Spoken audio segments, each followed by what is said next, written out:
Muy buenas a todos.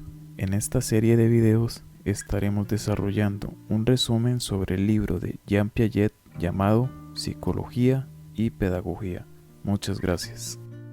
Para empezar, es importante pensar que ante una falta de resultados se puede pensar en una carencia de equilibrio entre datos científicos y aplicaciones sociales.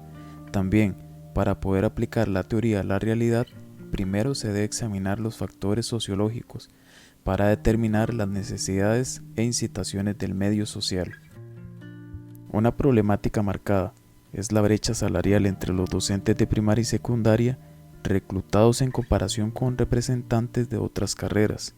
Por otra parte, el prestigio y la credibilidad intelectual se ve reflejado si lo comparamos con otras carreras como la abogacía y la medicina, que aumentan sus estatus al adquirir cuadros universitarios.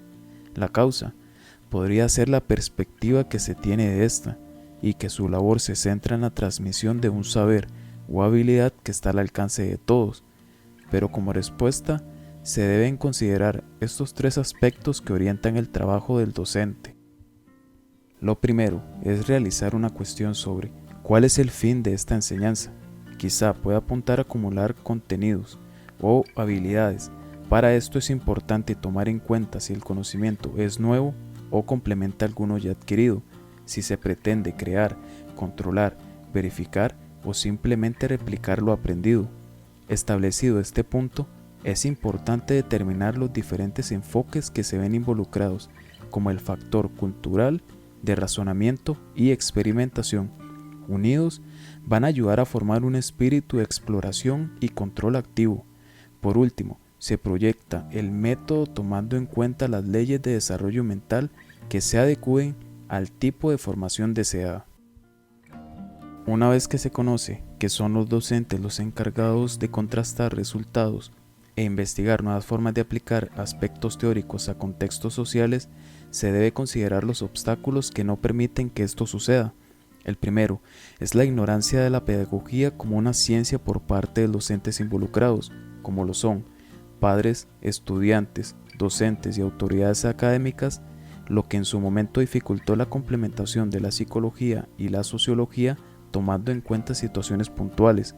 Lo segundo es la dependencia en el plano metodológico que tienen los docentes con el Estado, que aunque esté conformado por docentes, va a priorizar sus investigaciones en temas administrativos y no tanto en soluciones académicas con problemáticas diversas, que se marcan dependiendo del punto geográfico.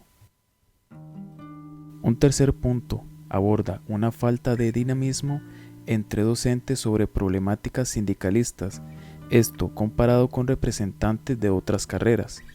Y por último, la falta de relación entre las facultades universitarias y los maestros. Por ende, por un lado los docentes de secundaria se centran en el contenido de su materia y omiten las variables pedagógicas para aplicarlas. Y por otro, los docentes de primaria se forman en la metodología de aplicación de unos conceptos y teorías ya establecidas, que si bien es cierto, amplía la eficacia para lograr que los niños aprendan, no dan espacio a la investigación, profundización y complementación de temas de programa, explicando en cierta manera el segundo punto. Institutos de investigación. Los institutos nacen como respuesta hacia las problemáticas anteriores y se pueden distinguir tres variantes de estos. Academias. Tenemos a las academias de ciencias pedagógicas que están inmersas en institutos de ciencia de la educación, departamentos de educación en universidades, facultades, departamentos en institutos interfacultades y centros de investigaciones independientes. También las academias pedagógicas financiadas por el Estado, que son autónomas en sus investigaciones, con la mínima interferencia de tener que presentar planes de trabajo a mediano y largo plazo. Esto permite emular situaciones que se presentan en la labor pedagógica y adaptarla a distintos factores que luego publican para que docentes y entidades puedan informarse. Dos factores adaptativos influyen en su éxito: coordinación de trabajo entre academias y universidades y coordinación entre la práctica de la investigación y la formación de los docentes.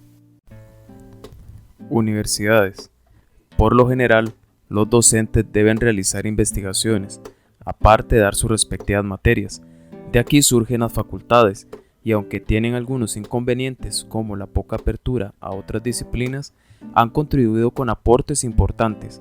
Ante la mención de la unilateralidad en ciertas carreras, algunas universidades crearon un sistema de interfacultades. Departamentos. En Occidente, se opta por departamentos, encargados de una rama en específico. No son autónomas, y aunque cuentan con muy poco presupuesto económico y material, en el aspecto pedagógico supone una ruptura entre este y la psicología, y aunque se cree la psicopedagogía como una solución, omite la relación entre la psicología genética y la experimental. Otra deficiencia de los departamentos apunta a sus integrantes, que generalmente son matemáticos, físicos, biólogos, entre otros, que no logran destacar en sus áreas, entonces optan por salidas pedagógicas, lo cual disminuye el número de contribuciones investigativas. Pedagogía científica y determinación de los fines de la educación.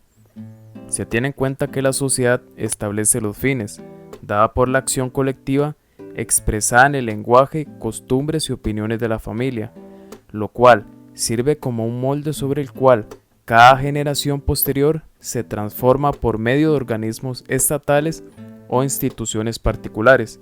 Estos responsables toman en cuenta múltiples factores para establecer los fines de la educación, como pueden ser políticos, intelectuales, económicos, entre otros. Por ello, es importante que quienes estén a cargo de establecer fines educativos tengan en posesión estudios objetivos sobre la vida social y la educación. Esto se le debe sumar los medios para conseguir los fines que se rigen más por la parte psicológica que la sociológica. Entonces, la fijación y planificación de fines pedagógicos se apoyan en los informes anuales de los ministerios de instrucción pública. Por medio de comparaciones cuantificables se llegan a conclusiones de aumento o disminución y correlación entre problemáticas, pero es importante que estén subordinados al condicionamiento social y factores que afectan el ámbito educativo. Pedagogía experimental, o el estudio de los programas y los métodos. Se entiende como el estudio del rendimiento efectivo del estudiante y los múltiples efectos que influyen en su formación académica, siendo una rama aparte de la psicología, con problemas distintos y con un enfoque que se centra más en el proceso en cuestión que en los caracteres generales del niño. Encontramos un ejemplo de la pedagogía experimental en el estudio de los resultados sobre la manera en que se aprende a leer, experimentando en métodos fonéticos, pictóricos, en orden analítico, global o mixto, con grupos comparables de sujetos, tiempos comparables, y neutralizando factores como relación del grupo con el docente o preferencia del método. La pedagogía experimental no requiere de la psicología, si solo se pretende exponer datos y estadísticas para constatar algún fin. Ante el ejemplo de la lectura, tenemos tres grupos comparables de niños. En un rango de un mes se ha conseguido la lectura de X cantidad de palabras durante 150 minutos. Se establecen los datos con los métodos analíticos global, Sherbrooke, a partir del contexto dado. Para finalizar, se medirá la rapidez alcanzada mes a mes y los resultados logrados en el plano ortográfico de cada grupo, según el método elegido. La pedagogía encuentra las explicaciones en la psicología y sus teorías. El ejemplo anterior se podría sustentar en campos de percepción visual, percepción de las palabras, letras y frases, relaciones entre percepción global y actividades perceptivas, leyes de función simbólica, relaciones entre percepción de las palabras y el simbolismo. Con lo anterior se clarifica que si se pretende explicar los procesos de pedagogía experimental como cualquier otra ciencia, se encuentra ligada a investigaciones interdisciplinarias.